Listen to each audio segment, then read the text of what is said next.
Les damos la bienvenida a Comprensión de los Tiempos Actuales a la tercera sesión de Antropología Cultural con el pastor y doctor Enrique Sone. Hemos tenido una grandísima bendición, es un honor tenerlo en estas clases con la amplitud de conocimientos que él tiene y su experiencia. Entonces, vamos a orar y le damos el lugar al doctor Sone. Señor amado, gracias te damos por este tiempo. Gracias por traernos juntos y yo te pido que bendigas esta clase a cada oyente. Bendice al pastor Sone. Padre, su vida, su familia, su descendencia, su ministerio, todos los que has puesto en su mano. Padre, en el nombre de Cristo Jesús, te pido que seas enseñándonos y dirigiéndonos a toda verdad. En el nombre de Cristo Jesús. Amén. Bueno, doctor Sone, bienvenido. Gracias, hermana María. Y yo sigo con mi mate de las últimas tres ponencias, dos ponencias, la tercera, tratando de inspirarme un poquito más y a ver qué es lo que hace el Señor. Pero quiero adelantar para decir que ha sido una oportunidad especial y agradezco el momento, ¿no? Me decían, ¿por qué lo estás haciendo? Me preguntaron en la universidad, porque vine de allá estoy aquí en mi casa. Digo, porque me gusta. Y sobre gusto no hay nada escrito, así que ahí quedamos, ¿verdad? Bueno, hemos estado tratando el concepto de cultura y hablamos algo acerca de lo que es cultura. Y después entramos al el diálogo entre la teología y la cultura. Y ahora vamos a ver cuando estos dos se juntan, la práctica de la teología, la cultura y mi vida. Y quiero tratar sobre lo que significa entender la nueva cultura. Y en el gráfico que tienen, lo primero que presento es la realidad de que cuando uno llega a este país, y ahí puse Argentina porque ni modo, uno se lleva un choque cultural. Y el choque cultural de un país al otro es fuerte.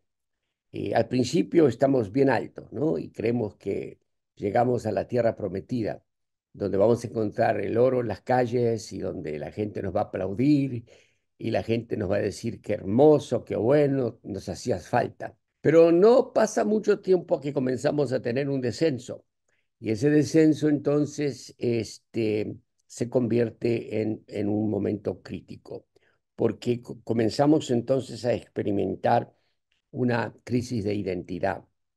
Comenzamos a entender de que las cosas no son tal como lo habíamos pensado.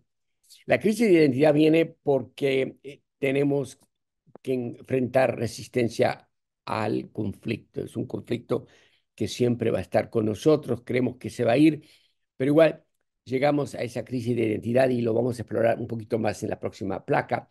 Pero este es el círculo, ¿verdad?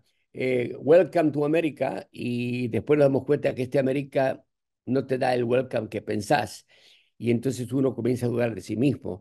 Después de unos años comienza uno a salir de esa prueba y comienza a explorar y adaptarse. Y todo inmigrante, no importa hispano o que cualquier continente, de cualquier país, tiene, aquí yo pongo tres opciones. Una opción en adaptación es que voy a separarme completamente de la cultura anfitriona y voy a permanecer mexicano o argentino aquí en California hasta la muerte. La otra es, me voy a americanizar. No voy a tomar mate, no voy a comer asado, es una exageración, ¿no? Pero en fin, me voy a aislar de todo lo que es mi país natal. Y el otro curso es el del medio, que es el bicultural, donde abrazamos ambas culturas de la mejor manera posible. Y existen diferentes niveles biculturales. Y este biculturalismo es el que ocurre con todos nosotros, aunque si nos queremos ausentar de nuestras raíces, o nos queremos quedar con nuestras raíces, siempre vamos a tener que lidiar con estas dos culturas, la nuestra y en donde estamos. En la siguiente vemos algo un poquito más claro, donde vemos la inculturación, que es lo que ocurre en nuestro país de origen, es cuando mamá nos da la pacha o la mamadera, o no sé cómo lo quieren llamar ustedes en su país, y aprendo el idioma, el castellano, el español, eh, comienzo a entender cómo vivir en esa cultura. Y esa es la cultura. Soy inculturado por mis padres, en mi hogar, en mi país, el idioma y todo lo demás. En algunos círculos teológicos, y yo sé de que creo que fue Robert Clinton, que nos dice que estos son los actos soberanos de Dios, donde Dios es el que decide quiénes van a ser mis padres, dónde voy a nacer y todo lo demás, ¿verdad? Pero la aculturación es el país anfitrión, es donde comienzo a agregar a mi manera de ser otra cultura. Este es un modelo de desarrollo de integración de identidad bicultural donde uno llega a este país y esta identidad étnica está formada de acuerdo a este gráfico a la edad de 8 años. Ya para los 8 años somos lo que vamos a hacer siempre en cuanto a nuestras raíces. Y llegamos a este país y nos enfrentamos con la inmigración y ahí es donde entra esa crisis de identidad y muchas veces es precipitada por el estrés o la fuerza de asimilación y discriminación. Sentimos inmediatamente en este país que este no es mi país y ahí tengo los líos. Y entonces hay tres aspectos en este gráfico. Primero el contacto, después está el conflicto y después está el ajuste. En cuanto al contacto, esa es la etapa difusa y bifurcada porque es donde estamos haciendo decisiones importantes y estamos dándonos cuenta de que tenemos una cultura étnica y tenemos una cultura, la cultura anfitriona. Y la cultura anfitriona es la que siempre pelea con nosotros. Bueno, no, estamos peleados todos. El hecho de que estamos tratando de entendernos a nosotros mismos. El primer contacto es muy difícil. El conflicto, por supuesto, es la etapa de exploración y adaptación que mencioné anteriormente, y a veces nos convertimos en étnicos separados y a veces somos nacionales y asimilados. El ajuste al final termina donde dice ahí, está el mejor ajuste, donde mi etnicidad y el país anfitrión, y en este caso Estados Unidos, se juntan y forman un perímetro de identidad. Esa una identidad que comparto con este país y con el país natal. Eso es lo mejor que puede ocurrir. Um, es, um, es un chart, una grabación para explorar y hablar y dialogar. No tenemos el tiempo ni tenemos el lujo. Si fuera una clase actual, nos quedamos aquí 20 minutos, una hora y nos vamos a un break y tratamos de olvidar toda la vida. Ahora, cuando llegamos a este país, hay 5 teorías de convergencia, las que siguen. Uno llega acá y se enfrenta con lo que se llama el conformismo anglo y es una teoría relacionada con la asimilación, porque llegamos a este país y el drama es asimilación. ¿Cómo vamos a responder a este nuevo entorno? ¿Cómo vamos a vivir en este nuevo entorno? Y el americano quiere que nos hagamos americanos y donde insiste que tenemos que abandonar nuestras creencias y nuestros valores culturales originales. Claro, esto es en términos muy generales, por supuesto, ¿no? Siempre hay excepción a la regla, pero esta es una teoría de convergencia cultural, que llego acá y el americano espera que yo me haga como ellos. La segunda es la teoría del crisol, donde permiten que eh, nosotros nos hagamos cada día más y más como el americano, fundiéndonos en una cultura en común. Y aquí existe esa fusión de culturas y un revolino, y es en realidad lo que todos creen, que a medida que avanza el tiempo, nos convertimos más y más en americanos, perdiendo en realidad nuestra cultura natal. La tercera es el pluralismo cultural. Es un término que se usa cuando hay grupos más pequeños dentro de una sociedad más grande y ahí estamos aislados y mantenemos nuestras identidades culturales únicas. Trabajando yo con los coreanos en la universidad, ellos son así, tienen su propia cultura y muy raro que se junten. Entonces, los coreanos se mantienen para sí mismos y funcionan dentro de una sociedad, la sociedad americana, pero aislados, ¿no? Aislados. No, ellos se mantienen como son y respetan otros. Entonces hay diferentes culturas, pluralismo, diferentes culturas. El otro son la sociedad mosaica, donde tenemos la mezcla de grupos étnicos, los idiomas, las culturas, coexisten pero separados dentro de la sociedad, no integrados. Los blancos, los negros, los hispanos, similar al pluralismo cultural, sin embargo, esto es muy definido y muy claro.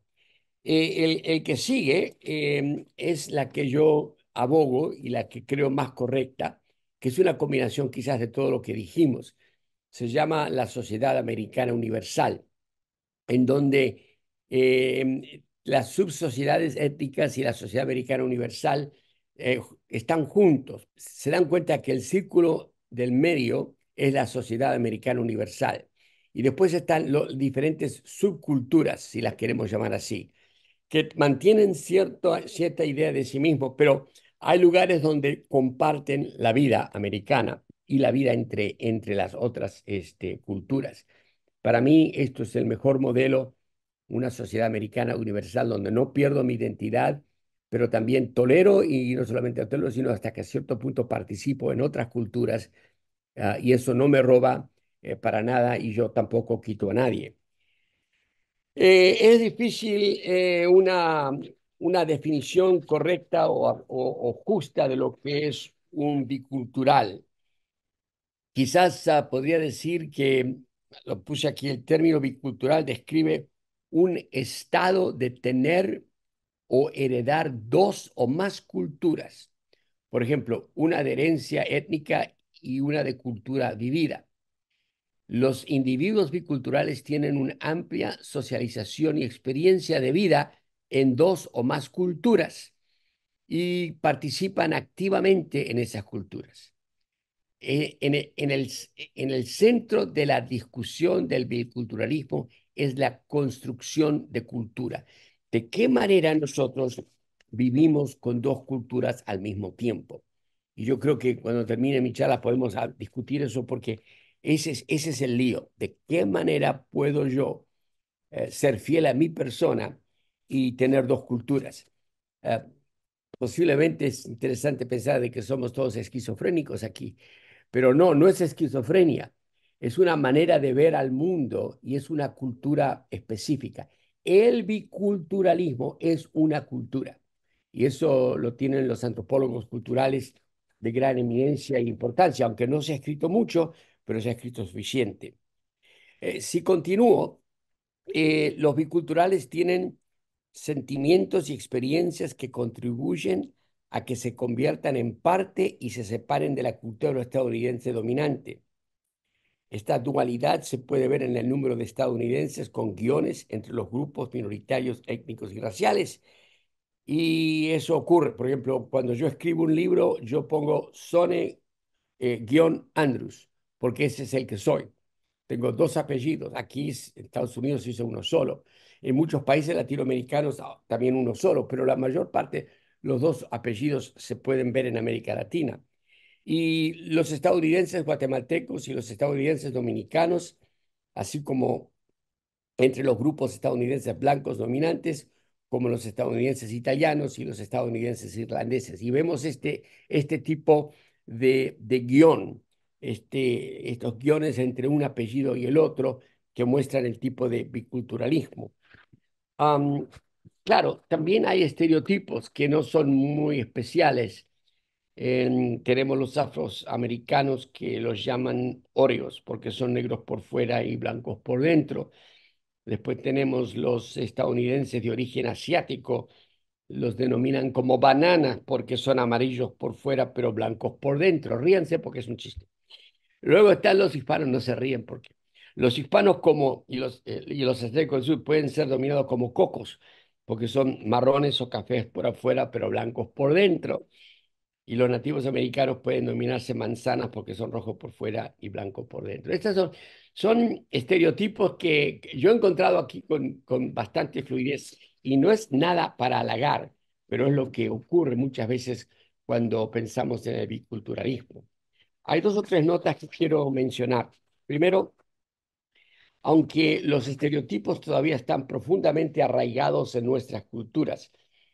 Ahora se sabe que ser bicultural brinda, y esto es una verdad, a las personas la oportunidad de acceder a más de una cultura y ser bilingüe o multilingüe. Y esto suele ser una ventaja. Por ejemplo, las investigaciones han encontrado que ser multilingüe promueve el desarrollo del cerebro. Cuando yo llegué a este país, aquí vamos nuestras anécdotas que todos tenemos, ¿no? Hicieron todo lo posible para que yo perdiera el español, el castellano. Y me decían los profesores en la primaria y en la secundaria también, olvídate del español, aprende y solo usa el inglés. Y esto es un asunto que ocurrió en la década del 50 y del 60. Bueno, vamos a decir del 60, 50 es muy viejo, del 60. Y era una equivocación el consejo que se daba, que uno perdiera el idioma. Más tarde yo aprendo la importancia de tener dos idiomas, como creo que todos nosotros aprendimos esa realidad. Pero bueno, es una ventaja. Eh, la siguiente nota sería los conceptos de aculturación, y creo que ya lo dijimos un poquito. Pero aculturación es el proceso de compartir y aprender los rasgos culturales o patrones sociales de otro grupo. Y hay 4 grados de aculturación, porque este es el lío. La aculturación es el arma principal. Uno puede ser bicultural, puede ser tradicional, puede ser asimilado, puede ser marginal. Y todas estas cosas entran en las decisiones que hace un inmigrante cuando se desarrolla en el país. Cuando hablamos de biculturales, ya creo que lo dijimos, los individuos se identifican fuertemente tanto con el grupo dominante como su grupo étnico, y se sienten aculturados, se sienten integrados y se sienten biculturados o biculturales. Y estos individuos biculturales se consideran el ideal, y el biculturalismo es el objetivo de aquellos que están en el proceso de aculturización. eh, eh, yo he peleado mucho con estos conceptos, pero ah, a la verdad que ya dejo de pelear y digo, sea lo que tenga que ser. Pero en realidad lo importante es saber de que uno puede tener dos culturas simultáneas al mismo tiempo sin molestar a la otra. Uno puede tener ese balance, no es contradicción. El biculturalismo es mucho más fácil para mí de pensar y navegar, sobre todo cuando nos quedamos en un país por 20, 30, 40, 50, bueno, 60 años. Hay gente que rehúsa adaptarse al país y pelea. Yo creo que llega un momento en donde uno tiene que darse por vencido y decir, aquí me trajo el Señor y aquí tengo yo que movilizarme y desprenderme de ciertas cosas que el pasado, la cultura pasada no tienen lugar aquí, y adquirir otras que sí tienen que ver donde estoy. Am, Luego seguimos con la otra, que son los tradicionales, porque hay algunos individuos que se identifican fuertemente con su propio grupo étnico, y mínimamente con el grupo dominante. Se les considera tradicionalmente o tradicionales o étnicamente arraigados. Están separados y desasociados de su medio ambiente, y es muy difícil que adapten la nueva cultura. Están aquí, pero a la fuerza, y no quieren saber nada con la cultura. Am, yo conozco gente así, que usted les habla y todavía sigue viviendo México o sigue viviendo Guatemala o son venezolanos o lo que sea, ¿no? No quieren saber nada con este país. Están aquí, no sé por qué, pero están aquí. Después están los asimilados, ¿verdad? Y este es el contrario de los otros, ¿verdad? Que se identifican fuertemente con la cultura o el grupo dominante, y hasta cierto punto pierden su identidad étnica o cultural de nacimiento. No quieren saber nada con ello. Siguiendo con este mismo tono, decimos en la nota 2 que en oposición al supuesto de vivir en dos culturas, es confuso o problemático para los individuos El biculturalismo y la capacidad de desarrollar y mantener la competencia en ambas culturas y es realidad psicológicamente beneficioso para los individuos. Es una oposición al supuesto. Algunos creen que cuando uno tiene las dos se hace angustia, pero no, en realidad que no hay problema, porque la idea de poder abrazar las dos culturas nos facilita entendernos y vivir de una manera más prolija y más competente, y es algo muy importante. Para navegar con las dos culturas de una manera efectiva, decimos, uno tiene que adquirir ciertas competencias o ciertas habilidades. Por ejemplo, conocimiento de los valores y las creencias culturales, conciencia de la historia del país, los rituales del país, prácticas cotidianas de cada grupo cultural. Am, y es tan importante adquirir el concepto de que si uno es hispano, también tiene que comer hot dogs y no llamarlos perros calientes, sino hot dogs. Y también poder comer hamburgers y llamar a hamburguesas y no hamburguesas. También es importante ir a un partido de béisbol, cosas por el estilo. Los valores del 4 de julio, la independencia, las creencias el orden y el progreso del tráfico, por ejemplo, aunque a veces la cosa es difícil. Pero el asunto es que uno tiene que conocer los valores y las creencias culturales para poder entender por qué está aquí, cómo es que todo esto funciona. Y cuando no hacemos eso, estamos a la deriva y nos cuesta mucho entender o aceptar el biculturalismo. También hay que tener una actitud positiva hacia la competencia bicultural. Y uno tiene que tener suficiente contacto con ambos grupos, y darse cuenta que uno puede ser muy, muy buen mexicano y quizá un 80% mexicano y un 20% americano, pero quizás un poquito más americano. Quisiera que fuera mitad-mitad, pero por lo general es un 60-40. Y está bien, porque existen biculturales que hacen ese tipo de balance, pero tienen una actitud positiva, no están peleándose o argumentando, gritando. Hoy estuve temprano en un consultorio médico con una hermana en la iglesia, ah, y me estaba diciendo que era de Cuba y Cuba libre y viven todavía en Cuba, y no sueltan y algún día van a regresar a Cuba. Y este lugar es simplemente un momento en la historia, pero quieren llegar a Cuba. Y para ellos son cubanos hasta el fin, pero ya murió Castro, no sé qué van a hacer. Pero algunos se aferran de esa manera. Luego, lo penúltimo que quiero mencionarles a ustedes es la eficacia para navegar por dos culturas de manera efectiva. Los individuos deben adquirir competencia en eficacia bicultural o la creencia de que uno puede vivir de manera efectiva y satisfactoria dentro de más de un grupo. Yo no sé cómo lo hacen algunos, pero yo no tengo ningún problema cuando voy a una reunión y está lleno de americanos. Casualmente mañana tengo una reunión súper gringa, súper americana, y estoy ya pensando en términos americanos y ya sé quién viene y quién no viene. Y hay dos latinos que van a llegar que no pueden trabajar con la cultura americana y van a estar sentados allí sin una expresión válida de solidaridad. Al contrario, van a estar ahí como que no quieren estar. Y uno tiene que ver de qué manera podemos convivir. Vivamos en paz y entendamos que estamos en otro país y hay oportunidad de crecer. Y también, como el punto 4, la capacidad de comunicarse de manera apropiada y efectiva, de manera verbal y no verbal en cada cultura. Y eso es un hecho, porque algunos hacen ciertos gestos expresivos que no ayudan muchísimo a la habilidad de sentirse en casa y avanzar en la agenda.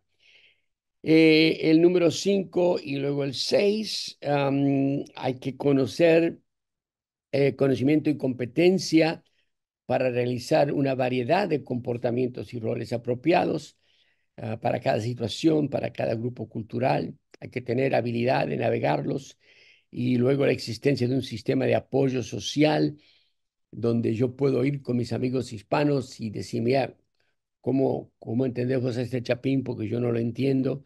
O puedo ir con este salvadoreño o este sudamericano y también puedo ir con un americano que no entiendo esto y tener diferentes maneras donde yo puedo procesar mi existencia y mi vida y mi cultura en este país. Una de las crisis que yo tuve años atrás fue cómo puedo yo desarrollar mi vida en un ambiente multicultural. ¿Cómo puedo desarrollarme aquí en Estados Unidos?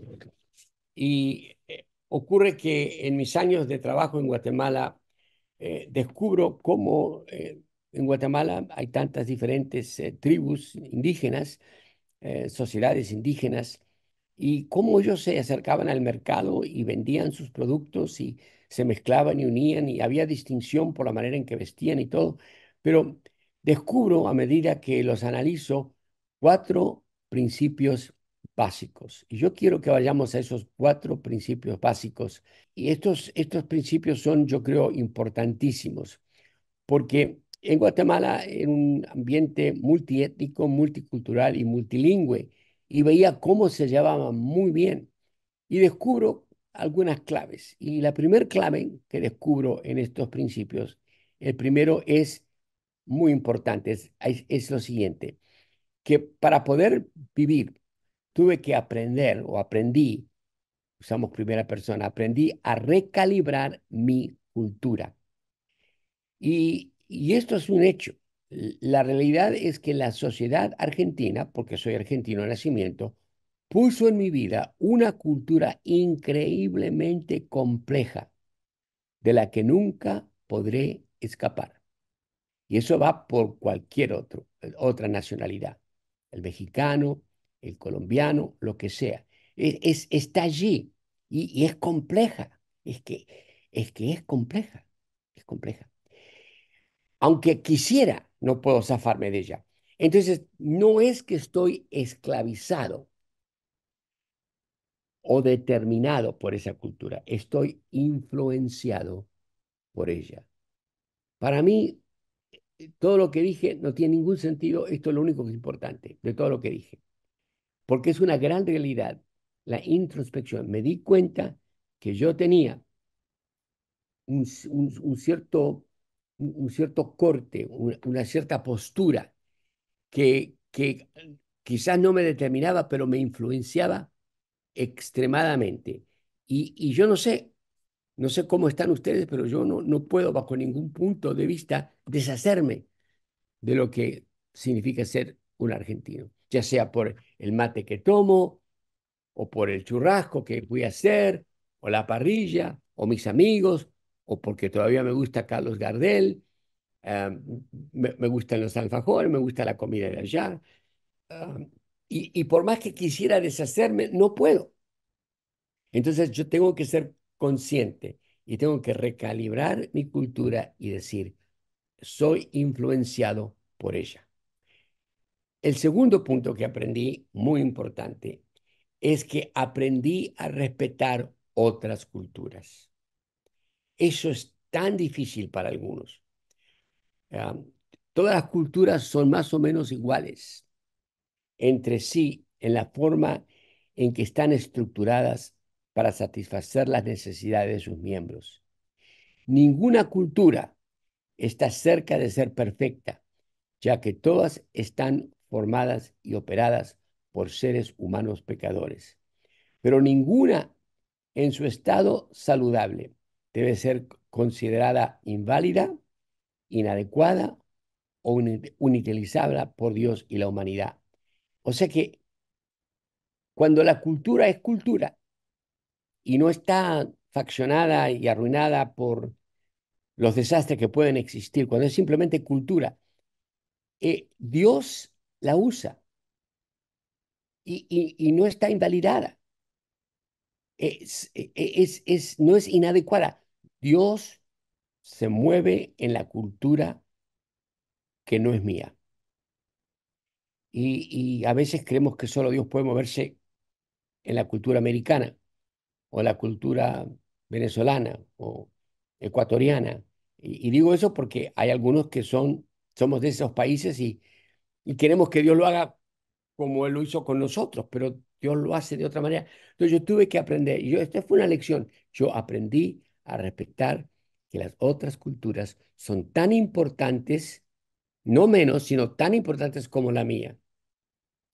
Y mientras que no haya eh, fracasos morales y que sean permitidos en la cultura, es una cultura válida. Y claro, ahí es donde entra todo el concepto de la imagen de Dios y que todos somos creados a la imagen de Dios y hay que respetar. Algunos no nos respetan a nosotros como hispanos, pero eso no me quita a mí la obligación de respetar otras culturas que no sean las mías. El tercer punto que aprendí, si el primero fue difícil, porque tuve que verme como argentino que no podía escapar esa realidad, el segundo fue aún más difícil porque veía a mis hermanos diferentes y los acepté como eran porque eran parte de todo el pentagrama cultural que Dios creó a su imagen. Pero el tercero es cuando comenzaron las grandes dificultades en mi vida para manejar mi biculturalismo o mi vida aquí en el país. Y es sencillamente el diálogo. Aprendí el poder del diálogo. Ahora, el problema con el diálogo es que no depende solo de mí. El diálogo, para que sea diálogo, tiene que haber dos personas. Y yo me enfrenté con un monólogo. Es decir, yo hablaba y nunca supe si alguien me escuchaba, pero sé que nadie me hablaba. Y el verdadero diálogo, digo aquí, ocurre cuando los participantes tienen puntos en común, cuando hay colaboración entre culturas. Es un diálogo sostenido, largo y directo. En un diálogo dispuesto se encontrarán las semillas de la esperanza, la confianza y la comprensión. Nuestro Dios es presentado principalmente como un Dios de diálogo, que interactúa con nosotros, no simplemente un Dios de monólogo, que hace pronunciamientos por encima de nosotros. Y ese es el problema más importante que acentuar en el biculturalismo, que para poder vivir como un bicultural, el diálogo tiene que ser parte del equipo. Y hay gente que no quiere hablarnos. Hay gente que no quiere hablarnos. No le importa nuestra opinión, no le importa lo que pensamos, no le importa y no nos hablan. Y entonces nos quedamos como, bueno, si puedo usar el término de una manera no despreciativa, pero a veces parezco Cantinflas o Luis Andrini, ¿verdad? Que hago chistes y yo mismo me río de mí mismo. Y la gente no escucha. Y eso me ha pasado. Mis primeros años en Life, estoy hablando de la década del 60 ahora, yo me convertí en un antropólogo cultural, tratando de entender al americano. Y yo buscaba y buscaba y nadie me hablaba, nadie me hablaba.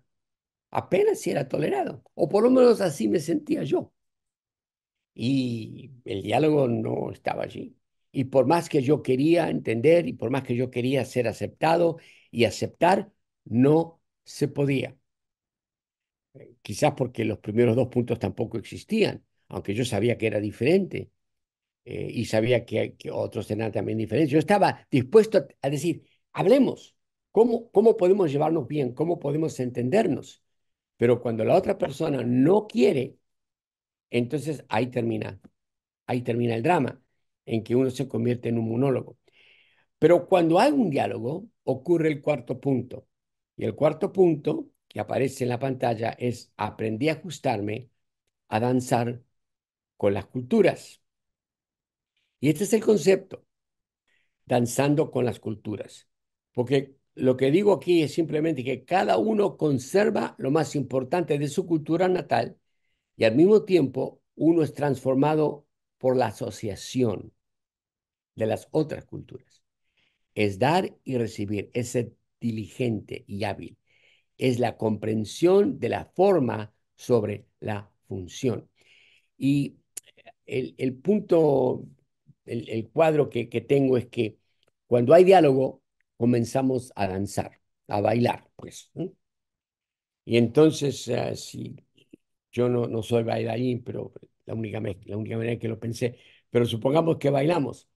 La pareja baila, ¿no? Y es el hombre y la mujer que están bailando, por ejemplo, y comienza el tango, me quedo con el tango, y después de que termina el tango, ella se va para un lado, yo me voy para el otro, pero algo sucedió cuando estábamos juntos, había puntos de entendimiento, de asociación, pero cuando termina la música, cada uno se va a su cuarto, cada uno se separa y seguimos siendo los mismos, pero hemos sido afectados por el contacto que tuvimos por ese momento en que estuvimos danzando, bailando juntos.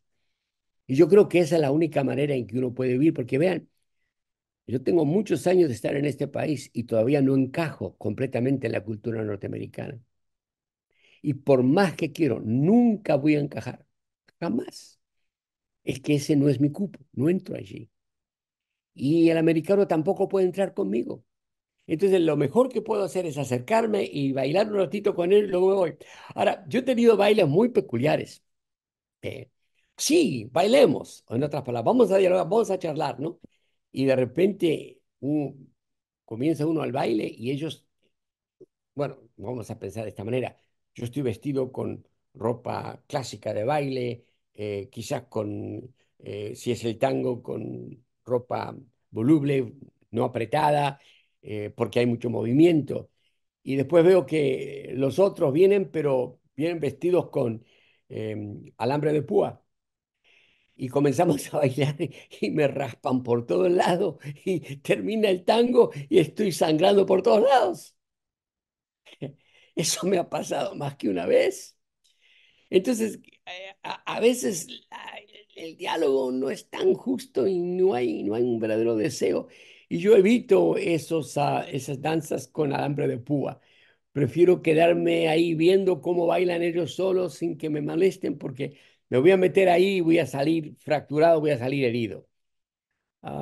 Hay que aprender a danzar con las culturas, entenderlas, manejarlas de la mejor manera posible, pero nunca presumir que uno puede ser como ellos o que ellos pueden ser como uno.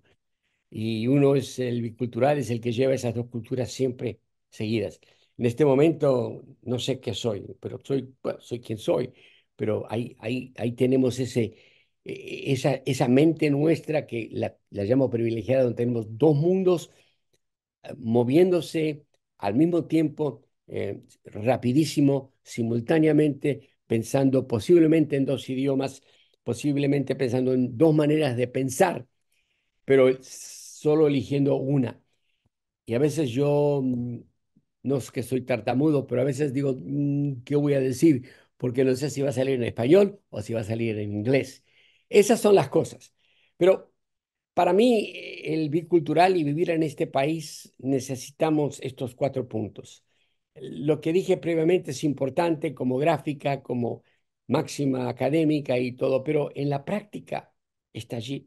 Y hay varias otras cosas que podemos hablar sobre cómo hacemos todo eso dentro del Evangelio, pero en realidad que dentro del Evangelio y del ministerio tenemos que ajustar nuestra cultura, tenemos que ver quiénes somos. Una filosofía ministerial bicultural. Eh, yo digo que no debemos ser dependientes. Tenemos que ser independientes en cuanto a la voz de Dios a nuestro corazón. Y eso nos lleva a la interdependencia en donde juntos trabajamos para la prevención. La dependencia es un veneno que lo mata a uno. Y lo he visto en muchos casos. Es cuando el hispano quiere ser parte de la estructura norteamericana y el americano solo te va a dar hasta cierto grado y después ya no más. Y uno tiene que escuchar la voz de Dios y seguir la voz de Dios independiente de lo que otros le puedan decir. Y eso, uno necesita madurez para todo eso. Y eso nos lleva a la interdependencia, en donde hablamos, conversamos con la cultura dominante desde una posición independiente de ellos. Y entonces ahí sí lo escuchan a uno y uno sigue adelante. Los 6 ritmos que yo he usado en la danza cultural, enfatizando lo que hemos hecho. Primero es el llamado, donde yo insisto que uno tiene que tener un llamado, no es negociable, no es el llamado del americano, es el llamado del Señor. Eso es algo que muchos todavía no han aprendido. Yo veo a mis colegas trabajando y le digo, cuidado porque no es un llamado de Dios, es un llamado institucional. Y aunque Dios puede llamarte institucionalmente, tenés que tener mucho cuidado. Yo inocentemente me equivoqué, y lo digo sin ningún problema, donde yo pensaba que era Dios cuando no era Dios, era la organización. Y en el día en que yo, bueno, los días de mi juventud, se predicaba mucho acerca de la sumisión a las autoridades. No sé si Humberto Paz se acuerda de esto, pero, y sobre todo una persona a quien tú traduciste, y me acuerdo que dijeron que si yo no obedecía lo que decían, tenía el espíritu de brujería, y, cosas muy fuertes. Pero el llamamiento no viene de la organización, sino viene de Dios al corazón. El segundo ritmo de la danza cultural es la valentía. Pese a lo que le pueden a uno decir, uno tiene que hablar. Tiene que ser valiente y decir, así dice el Señor, y pagar las consecuencias ante los líderes eclesiales también, porque no siempre tienen la voz de Dios. Y lo digo no como crítica, sino como experiencia. Luego el contexto, hay que saber dónde estamos. Yo no soy una pieza americana, no, ni soy una pieza argentina, soy un bicultural. Tengo un contexto muy peculiar. am, hay que admitir que no somos como ellos y ellos no son como nosotros y estamos en un lugar donde solo nosotros cabemos y Dios en su sentido de humor nos puso aquí. Para mí, el texto bíblico de un líder bicultural o de un bicultural es bienaventurados los pacificadores, porque el contexto es que estamos tratando de eh, encontrar paz entre el pueblo americano y el pueblo hispano y estamos en el medio. Y eso, y nos tiran de los dos lados, pero ese es el contexto, es donde estamos. En congruencia, a veces nos tratan de hacer o quieren que hagamos cosas que son contraproducentes a todo lo que somos y no digo que es insultante a la cultura, sino es insultante a nuestro entendimiento. Tenemos que tener congruencia, tenemos que saber por qué estamos haciendo lo que estamos haciendo y lo estamos haciendo correctamente. Y yo siempre he tenido y siempre el ritmo de reconciliación existe, en donde busco diferentes maneras de mantener la paz y cuidar la paz. Y Pablo dice que hasta lo que más pueda, que mantenga y conserva la paz, y lo hacemos. Y el último punto en castellano es confianza, en inglés es trust.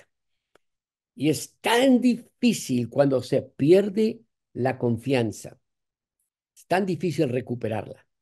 Pero la confianza es muy importante. Si siempre he peleado por tener confianza, pero cuando se pierde la confianza con la cultura dominante o cualquier otra cultura, es muy difícil. Ahí es donde estamos haciendo la danza cultural, pero con el alambre de púa, donde nos movemos y marcamos a todos y salen todos sangrando por todos lados, ¿verdad? O con papel de lija, que es más fácil, ¿no? Esconder. Am, la lucha continuaba en mi experiencia bicultural cuando querían asignarnos un ministerio de acuerdo con sus ideas, afirmábamos el nuestro de parte de Dios. Cuando nos intimidaban, hablábamos con valor. Cuando dictaban planes ineptos, invocábamos el contexto. Cuando nos evaluaban, apelábamos a nuestra congruencia. Cuando querían dañarnos, buscábamos la reconciliación y cuando desconfiaban de nosotros, les proponíamos la ruta de la confianza mutua. Como dicen en Guatemala, puchica vos. Yeah. ¿Cómo entonces liderar? Jesús dijo, llamándolo junto, dijo, sabed que los gobernantes de los gentiles se enseñorean de ellos y que los grandes ejercen autoridad sobre ellos. ¿Cómo sabe todo Dios, verdad? Dios es muy inteligente. A veces pensamos que somos más inteligentes que Dios, pero Él sabe todas las movidas. No ha de ser así entre vosotros, sino que el que quieras. entre vosotros llegar a ser grande será vuestro servidor, y el que quiera entre vosotros ser el primero será vuestro siervo, así como el Hijo del Hombre no vino para ser servido, sino para servir y dar su vida en rescate por muchos. Entonces, ¿cómo debemos liderar? Primero, culturalmente vinculado a nuestra identidad propia. Sí, ¿quién soy yo? Y eso es lo más difícil, tener seguridad de quién soy yo. Eso lo dijimos, creo que la primera sesión que tuvimos. Muy difícil. Am, esto es más que simplemente nacionalidad, es quién soy yo. Pero bueno, tiene que estar vinculado a quién soy yo. También nuestra lengua, nuestra cultura, nuestros valores.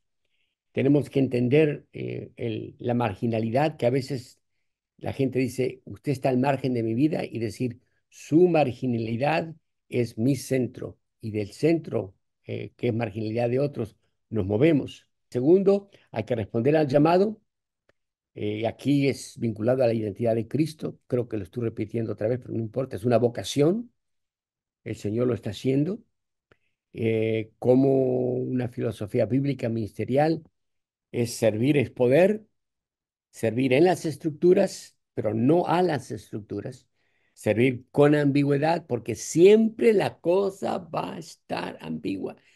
Como quisiera que estuviera claro como el agua, siempre está claro como el lodo, ¿verdad? Y luego servir hasta el fin de nuestra vida. Yo creo que ahí sí quiero terminar. Bueno, un montón de cosas y charlas raros, porque esto nunca lo hago yo así. Siempre es discusión y siempre es diálogo, y verlos ahí serios viéndome a mí y yo tratando de hablar no es necesariamente, como dicen en inglés, my cup of tea. Pero bueno, ahora que hablen ustedes mientras yo voy a mi cup of mate. Definitivamente, lo que ha hablado es algo que yo también he experimentado, no solamente en Estados Unidos, pero en otras regiones, en otros continentes. Sí, Eh, y lo que quisiera simplemente decir es que aunque la mayoría de los que están escuchando son de Latinoamérica, eh, debemos tomar esto eh, muy en serio porque eh, Latinoamérica ha comenzado a extender el evangelio a través de misioneros. Entonces, misioneros van a enfrentar estas situaciones también en otros países. Ah, y tenemos que entender, como decía Enrique, la cultura a donde vayamos, por ejemplo, pero sin dejar de ser quienes somos nosotros. ahí está. Ah, Cuando nosotros fuimos a África, una de las primeras cosas que nos dijeron después de algunos meses de estar ahí, am, ellos querían que nosotros les dijéramos qué es lo que tenían que hacer, porque el americano misionero siempre dictaba lo que se debía hacer. Yeah. Y no todos los misioneros hacían eso. Quiero aclarar eso, que no todos los misioneros actuaron de la misma forma. Pero me decía, bueno, ¿qué hacemos? Dinos qué vamos a hacer. Tú ordena lo que tienen que hacer, lo que tenemos que hacer. Y yo no soy el tipo de persona que va a un lugar para decirle a la gente lo que tienen que hacer y cómo debe hacerlo. Yo voy para trabajar con ellos en lo que yo pueda ayudar. Y una de las cosas que encontré es que ah, había tanta similitud, aunque parezca increíble, en la cultura de México con la cultura de África, algunos aspectos, núcleo familiar, la forma de ser, por ejemplo, en México, cuando alguien entraba, un americano de otra nación, eh, le decíamos lo que pensábamos que quería escuchar. Sí. Y cuando llegamos a África, estaban haciendo lo mismo conmigo, diciéndome lo que pensaban que yo quería escuchar, hasta que les dije, las cosas no son así. Nuestra relación no debe estar basada en eso, nuestra relación debe estar basada en aprender a convivir juntos y aprender en qué áreas somos fuertes, somos débiles y ayudarnos el uno al otro en todas estas cosas.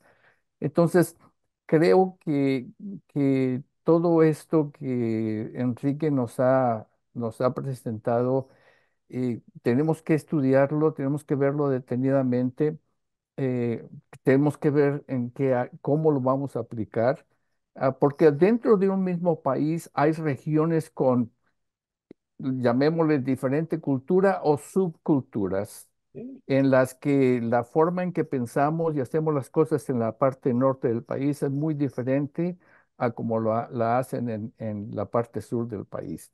En fin, ya hablé mucho, pero solamente quiero agradecer a Enrique por esta plática. Y tus palabras son muy, muy elocuentes y damos en el blanco, ¿no? Sobre la diferencia entre un misionero y otro misionero, Sí, un líder americano y otro líder americano. Esto fue muy generalizado, sí, pero tiene mucha razón. En mis viajes en América Latina, sí, los supuestos nacionales les decían a los americanos lo que los americanos querían escuchar, ujú. que si le decían la verdad, se enojaban Sí. y no les daban. Sí, y la otra cosa, discúlpame, la otra cosa que quiero mencionar es que lo que yo he visto o que vi en el pasado en Latinoamérica y como lo vi en África es que las iglesias querían copiar el mismo sistema de la iglesia americana, Sí, sí, hacer las cosas de la misma manera que la iglesia americana hace las cosas. Eh, Sostener al misionero de la misma manera que la iglesia americana sostiene al misionero. En fin, las iglesias algunas iglesias de Latinoamérica como de África tratan de copiar y tener las mismas actitudes de la iglesia americana cuando van a otro país dentro de su mismo continente y eso no funciona. ya. Aquí tenemos gente que quiere imitar a Rick Warren y tenemos cantidad de Rick Warren en español y son un desastre Sí, porque no tienen el capital de Rick Warren. sí, Y Rick Warren está dentro de la cantidad de. Bueno, y ni hablemos, Humberto, ni hablemos, hermanos, sobre las predicaciones de Rick Warren que están escritas en español y pastores que yo conozco que usan esos como su. Bueno, mejor tomo mi sí, mate. sí. Y eso es un mal modelo de asimilación. Eso es copiar.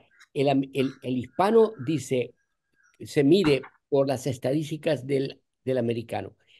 El americano es puro estadísticas. ¿Cuánta gente Ujú. Sí, llegó a la sí, iglesia? ¿Cuánto dinero traen? Me permito agregar esto y luego me callo.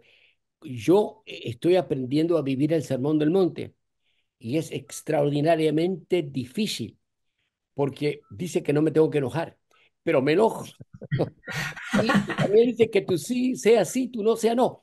Recuerdo estas conferencias de pastores que había un grupito de 4, 5, 6 pastores, nos juntábamos ahí y este decía, a mi iglesia llegaron 40. El otro decía, a mi iglesia llegaron 80. Y el otro, a mi iglesia 120. Y entonces me venía a mí y yo decía, 200. Mentira, era mentira. Entonces es muy difícil vivir el sermón del monte, ¿verdad? Pero, ¿por qué? Porque nos medían la eficacia y nuestra espiritualidad am, por los números. ujú, Nunca un supervisor me preguntó a mí cuántas almas fueron consoladas o ayudadas, solo ujú. cuántas almas Sí, llegaron. sí, Nunca los diezmos, la cantidad, quién diezmó, sino cuánto entró. Nunca interesados en la dracma de la viuda. ujú, Y estos son principios muy sí. importantes que la cultura dominante nos propela a caer en esa trampa. Bueno, otro mate. Humberto habló de mucha gente en Latinoamérica está viendo estos videos y estas clases, pero en Latinoamérica hay mucho inmigrante también. Hay un movimiento de inmigración global.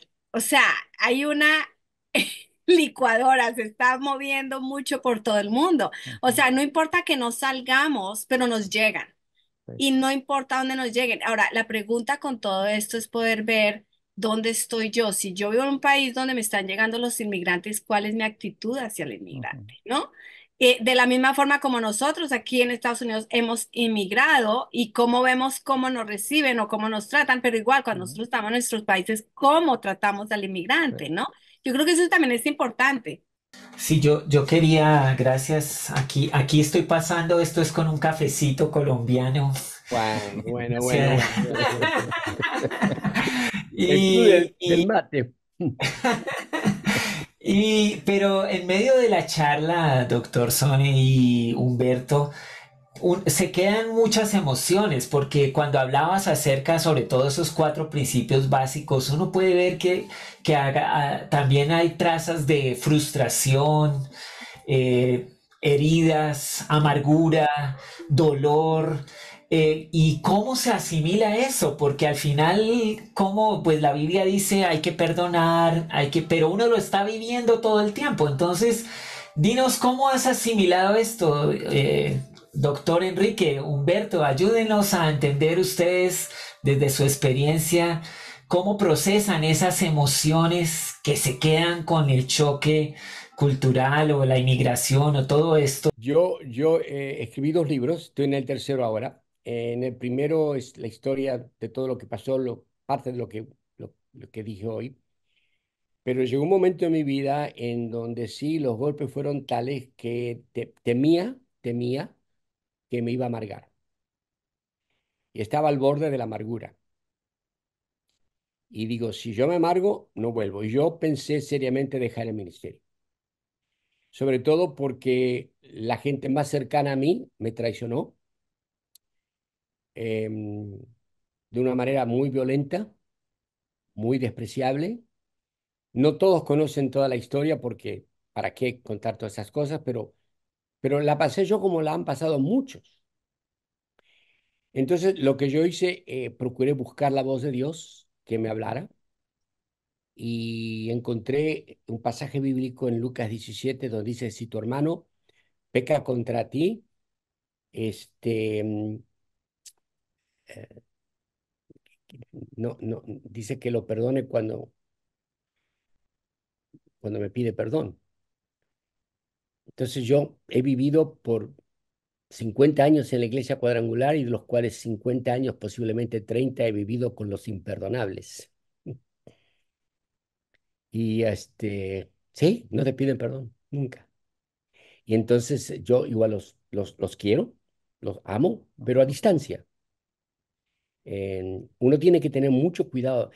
Sobre todas las cosas guardadas, guarda tu corazón. Y estos hermanitos tienen el don de tirar el arpón, ¿verdad? Entonces yo procuro mantener distancia. Un día muy difícil, todo en contra mío ese día. Algunos pastores insolentes, eh, el supervisor que no me ayudó en ese momento y esas cosas cuando uno va que, ¿por qué me levanté esta mañana, no? Y terminó esa reunión y yo salí mal, mal, porque eran, como dicen en algún país, babosadas, pero dolían, porque eran Ujú. cosas ridículas. Y me llamaron un argentino revolucionario que quería poder, que quería ser supervisor, nada de eso, nada. Pero los que querían ser, bueno, ok, ahí va. Entonces, eso fue un día jueves, y que tiene ese dolor que le viene a uno aquí, ¿no? Fue jueves, fue viernes, fue sábado. Ay, tengo que predicar el domingo, porque tengo que, en serio, pedir perdón a Dios o algo. Bueno, prediqué igual, yo no estaba enojado, me sentía mal, estaba enfermo. Y el lunes, Dios me habló y me dijo algo que hasta el momento lo sigo, porque me dijo así. En inglés me habló, que siempre me hablaba en español, pero esta vez quería que lo entendiera en inglés. Me dijo, Don't go where you are not loved or appreciated. no vayas a donde no te quieran y no te aprecien. Dije, pero esa es la voz del enemigo, seguro. No, era Dios. Entonces, no se me iba eso, no se me iba esa voz que me decía eso. Entonces fui con el supervisor en ese tiempo y le dije que había sentido y que le daba mi renuncia. Yo estaba en el comité de ética, estaba en el comité de aquí, el comité de acá. Y cuando le di renuncia, dijo, ok, thank you. Y yo pensando que voy a decir, no, hermano, que no, ok, thank you. Y a los 6 meses esos comités dejaron de ser. Entonces, desde ese momento en adelante, hasta la fecha, yo no voy a donde no me quieren y donde no me aprecian, porque cuando voy es un ambiente tóxico y yo no tengo que ir a un ambiente tóxico para probar que soy espiritual. No sé si estoy haciendo sentido o no, pero yo no voy. ¿Para qué? Porque es carnalidad. Y la carnalidad no la puedo echar afuera. A los demonios te echo afuera, pero la carnalidad no puedo echar afuera la carnalidad. Entonces, eso es lo que yo hago. Entonces, escribí, el segundo libro se llama El túnel del tiempo de un inmigrante. Cuando regreso a mi patria, después de 30 años de ausencia, para tratar de encontrarme a mí mismo, en el sentido de encontrar la voz de Dios, y es toda una aventura, una novela salió. Y ahí estoy. Y hasta la fecha estoy perfectamente bien. Pero uno tiene que cuidar su corazón, porque uno puede herirse de por vida. Y yo quiero decir una cosa, es que es una realidad cultural, porque las diferentes culturas, pues yo, por ejemplo, yo llevo 25 años en Estados Unidos. Y yo todavía extraño mi tierra, o sea, es que yo extraño el ambiente. Yo voy a Colombia y la gente sonríe, la gente habla, en los buses tienes amigos, donde caminas, conoces. Es una cosa increíble que no existe aquí. Aquí nadie te mira, todo el mundo está así en su cosa. Entonces, eso se extraña. Hay cosas que yo creo que uno siempre va a extrañar de su tierra. Sí. Y yo creo en mi propia vida, yo llego a la conclusión, de pronto Dios te permite salir de tu tierra y de tu parentela en un sentido, a veces, en mi caso, yo diría, para hacerme vulnerable, para hacerme sensible, para yo poder mirar con otros ojos a muchas personas, para poder entender a otros de formas diferentes, porque Ujú. honestamente, yo digo, ¿no? Yo no es que viva en amargura, no es que viva en depresión, pero sí hay dolor constante, hay un dolor porque hay algo que falta, y aprender a tener el contentamiento en el Señor. Ahora, eso sí me ayuda a pegarme al Señor más que nunca, porque necesito esa llenura, ¿no? Que posiblemente no me lo, que si posiblemente viviera en mi patria no tan la tendría tampoco, sí, eso es algo que queda, y cada vez que sales y dejas algo piensas que va a ser como ya te lo idealizas, y no es tampoco, ¿no? Que eso le pasó al doctor Sone con el túnel del tiempo que escribió cuando volvió a Argentina. No fue lo que pensó. No. Entonces, yo creo que hay una realidad, y no es de amargura o algo así, pero sí hay una realidad de cierto dolor que con el Señor, Él lo usa. Como no sé quién habló, si el doctor Sone o el pastor Humberto, de Clinton, de los hechos soberanos de Dios en la vida de uno, ¿no? Y yo Ujú. creo que eso es parte. Sí, es. La inmigración es un acto soberano de Dios sobre nuestras vidas. Sí, y simplemente dos ejemplos. Eh, cuando he enfrentado el rechazo dentro de la misma iglesia y de los mismos líderes, y no es crítica, no es hablar mal, simplemente es una realidad, y sucede en todas partes. Sí, Am, eh, lo que al principio sí es una herida y es un malestar, pero también me puse a pensar en aquellos que me aceptaban tal y como yo era. exacto. Entonces, eso balanceaba la situación. No enfocarme en aquellos que me rechazaban, enfocarme en aquellos en que sí me aceptaban. El que me rechazaba, bueno, problema tendrá, y sin romper una relación y sin amargarme ni ninguna represalia, seguir tratándolo como siempre lo había tratado, sin tomar en cuenta lo que había hecho. Sí, sí. Eh, y hay rechazos en diferentes maneras. Por ejemplo, en, en una ocasión cuando estaba en misiones dando una enseñanza, se me acerca un pastor y me dice, yo no tolero escuchar a una persona con acento extranjero. Bueno, le dije yo, en lugar de enojarme, le dije, bueno, respeto tu postura, que Dios te bendiga pues no entres a la clase mía. Y se acabó el problema. Entonces, hay muchas maneras, y es lo que hablabas tú, Enrique, es el sermón del monte. Tenemos que eh, tomar las situaciones y aplicar las enseñanzas de Cristo en esos momentos. Ahora, todo esto no quiero generalizar de que todos los americanos son así. Hay muchos sí, pero hay muchos otros que no son así y que balancean equilibran la situación. Concuerdo, 100%. Mis mejores amigos durante esa crisis fue el doctor Duffield, el Ujú. doctor Van Cleve, el doctor Hammond, después el doctor Hamilton. Yo tenía baluartes a mi lado que Sí, veían lo que estaban haciendo. Así que sí, por supuesto que sí, sí. El supervisor de distrito en esa época, aunque no lo crean, el doctor Paul Jones en esos días. ujú, Hombres y también Dorothy Jean Furlong, sí, mejor aliada nunca he tenido, ¿verdad? Donde veían, pero lo que pasa es que yo cometí el error inconsciente de confiar eh, la voz de Dios por la voz de los hombres. sí, Pero es un error que todos cometemos sí, y nunca más se volvió a repetir. Nunca, nunca. ujú, Yo cuando me dijo, no vayas donde no te quieren, donde no te aprecian, digo, tengo muy pocos lugares donde puedo ir ahora, porque hay muy pocos lugares donde me aprecian y me quieren, pero voy a esos pocos lugares y soy feliz, soy feliz. Porque ya también vienen momentos difíciles en la vida, ¿verdad? sí. Pero bueno, Estaba escuchando al doctor Sone, primero Pastor Humberto, Pastor Arturo, qué privilegio estar con ustedes. Gracias. El doctor Sone es mi maestro en mi programa de doctorado. Y una de las cosas en las que él se ha preocupado mucho es en propiciarnos empatía, mucha empatía hacia el migrante. En eso, pues, nos ha brindado literatura muy interesante, como Elizabeth Kubler-Ross, con el tema del duelo. sí, claro. Pues yo quería hacerle una pregunta, pero en la conversación que han venido teniendo, fui encontrando respuestas.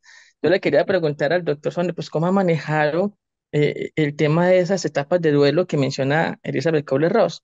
Esas 5 etapas, ¿sí? Esa de negación, de ira, negociación, depresión y aceptación. Y me doy cuenta pues, como lo se está relatando, y pues yo también he leído su libro de Diario de un Inmigrante, cómo llegó a ese punto de la aceptación y que definitivamente no es algo que sea fácil, ¿no? No es algo que represente una etapa de 3 meses, pero Mm. sí queda claro que podemos llegar a ello. No, no, Sí no, queda no. claro que el migrante puede ir escalando esas etapas y finalmente aceptar la situación y, como lo dice usted, doctor Sone, danzar con la cultura en la que estamos involucrados. Para que se sanara la herida, tomó 3 meses, no, 3 años, 3 años. Pero cuando regreso de Argentina, después del tiempo fueron 3 semanas, no, 2 semanas, 15 días. Y de los 15 días, los últimos 5 fueron las que trajeron claridad a lo que tenía que hacer. Y yo vine, después de esos 5 días, vine transformado. Pero llegué de regreso, pero no con el problema resuelto, sino con las herramientas para resolver el problema.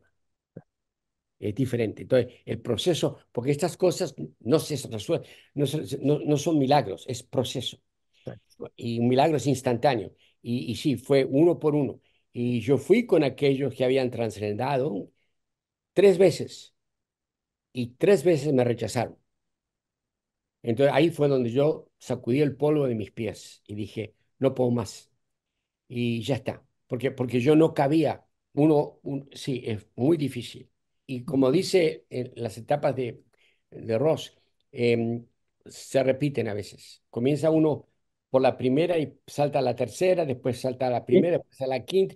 Y es una confusión, es un vaivén, hasta que al final uno ha depurado y se ha salido todo del sistema. y de hecho me emociona escucharlo porque otro autor se me viene a la mente que es Joseba Achotegui. Él tiene Claro. varios libros tiene él, pero uno de los que me llama la atención es el síndrome de Ulises, ¿no? Y ese sentimiento de soledad, eh, esa sensación de que estoy solo acá donde estoy, de sí, nadie me entiende. pero es que así se siente uno. Y el el que acabo de mencionar, que se llama Inteligencia Migratoria, es un libro extraordinario, lo recomiendo a todos, porque muestra el duelo migratorio Sí, y cómo las personas salen de un país al otro y cómo tienen que hacer duelo por el país que dejaron. Es extraordinario, yo he recomendado ese libro a muchas personas. Y eso es muy importante entender ese libro. El punto es que no es evangélico y sin embargo nos da pautas muy importantes, porque lo último que uno cree que va a encontrar en el mundo evangélico cristiano donde Dios es amor es tantas fechorías. sí. Ese es el punto. Yo en el mundo lo espero, pero no lo esperaba de la iglesia y de la gente más cercana a mi lado. Esos que se te juntan al lado. Por eso que hay una frase en el túnel del tiempo que la iba a quitar, pero me aconsejaron que la dejaran, donde digo, con un beso te traiciona. Y nunca vamos a entender la vida de Cristo hasta que pasemos por esos Getsemanís personales. Segunda de Corintios. Todo eso es parte del masticar del cristiano, ¿no? No, Yo quería hacer un cambio de tercio. Estamos también presenciando el avance de este mundo que se conforman equipos multiculturales. Entonces ahora uno está hablando con gente de otros lados, pero solamente para una causa o un propósito común. Es como un equipo que se forma, trabajan por un momento y luego tiene cada uno que estar allá en su lugar. Y sin embargo, a veces las cosas no fluyen por el tema, porque el tema de la cultura o de las culturas presentes en una sala a veces no permite esto. Imagínese, y a eso se le añade traductores, se le añade que a veces uno entiende las palabras de otra manera. Y bueno, me ayuda mucho en esto de recalibrar la cultura, el respeto, el diálogo y la danza. Pero en términos muy prácticos, ¿qué otras cosas pudieran ayudar? Y yo estoy viendo que mucha gente joven está entrando en estas reuniones, saliendo de ellas con gente multicultura, continentes representados. ¿Qué cosas prácticas para ayudarles a asimilar esta nueva realidad multicultural y no tanto como que van a ser inmersos en un lado, pero que si no tienen en cuenta esto, las cosas no fluyen en causa común o propósito común? Y en misiones, que ahora se está hablando, por ejemplo, estamos yendo de una latinos hacia el mundo de Menaca, Middle East, norte de África, centro de Asia. Y hay reuniones y uno a veces dice, pero cómo entramos rápidamente en esto sin tropezarnos tanto en lo multicultural? Mira, en eso de los grupos multiculturales, yo creo que es muy importante el definir eh, qué tipo de agenda o qué propósito, quién dicta el propósito para ese grupo multicultural. ¿Es el mismo grupo que lo crea o es alguien de la organización que dictamina este es el propósito, esta es la meta, entonces ustedes háganlo como van a hacerlo? ¿O el mismo grupo es el que ah, necesita definir cuál es la meta de cada continente? Porque no todas las iglesias están al mismo nivel de desarrollo. Entonces tiene que haber un diálogo más abierto, en mi opinión, un diálogo más abierto y que de ese diálogo surja entonces la agenda para eso. Y lo que hablas tú de los jóvenes me parece que es algo que al menos algunos de nosotros no necesitan ser viejos como nosotros, pero a jóvenes que han madurado y que han crecido, que tomen la responsabilidad de discipular o de enseñar a otro a grupos de jóvenes a no tomar actitudes que son contraproducentes. Platicando con un joven hispano, me decía eh, que la población hispana en Los Ángeles o en Estados Unidos está creciendo demasiado. Entonces él me decía, un día los hispanos llegaremos a ser los líderes de la iglesia y los anglosajones van a saber qué se siente ser tratado como los vamos a tratar nosotros. Entonces le digo yo, oye, ¿en qué aspecto, con esa mentalidad, en qué aspecto vas a ser mejor que los anglosajones?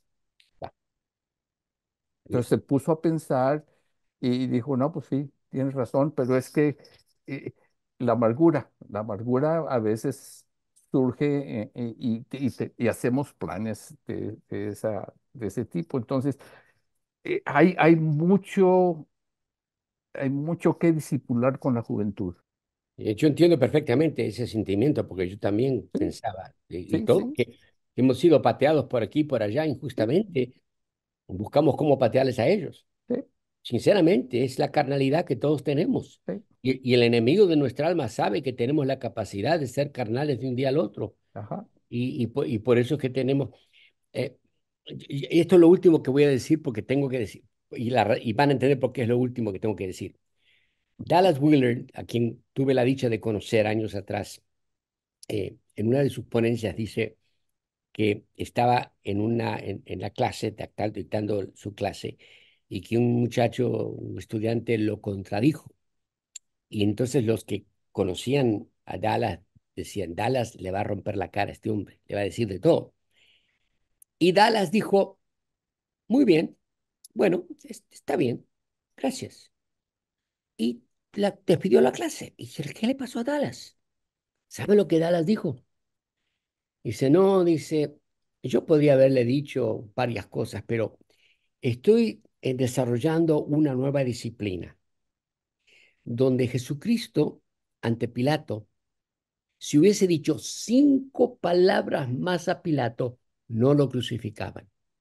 Por eso es que estoy practicando la disciplina de no dar la última palabra. Yo he aprendido tanto de eso nomás, porque dan opinión y yo digo, puedo decir algo, pero me voy a callar la boca y sí. no digo nada y salgo ganando. Bueno, excelente. Gracias de nuevo, doctor Sone. Ha sido maravillosa esta conversación. Pastor Humberto, gracias por estar aquí. Realmente esta conversación y sus aportes fue maravilloso. Pastor Arturo, gracias. Usted siempre trae excelentes preguntas al panel. Y Pastor John, gracias siempre por tenerlo y la perspectiva que usted trae a la mesa. Les agradezco mucho y yo creo que hemos aprendido suficiente y nos ayuda a pensar más y a procesar, pero sobre todas las cosas, yo creo que somos luz y somos sal. Donde quiera que vivamos, donde quiera que vayamos, no se nos olvide quiénes somos en Cristo Jesús y con acento o sin acento, con idioma o sin idioma, seguimos siendo lo que Dios nos llamó a ser. Entonces, los dejo con eso. Y también les recuerdo que si le gusta y este material ha sido de bendición, póngale un me gusta, póngale un comentario, también compártalo con otros. ¿Por qué pedimos esto? Porque estos videos, entre usted le ponga más cosas y los comparta, pues, se ponen al principio de la fila en YouTube para que otras personas tengan acceso. Y esta es una forma de propagar la palabra de Dios. Entonces, que el Señor los bendiga a todos.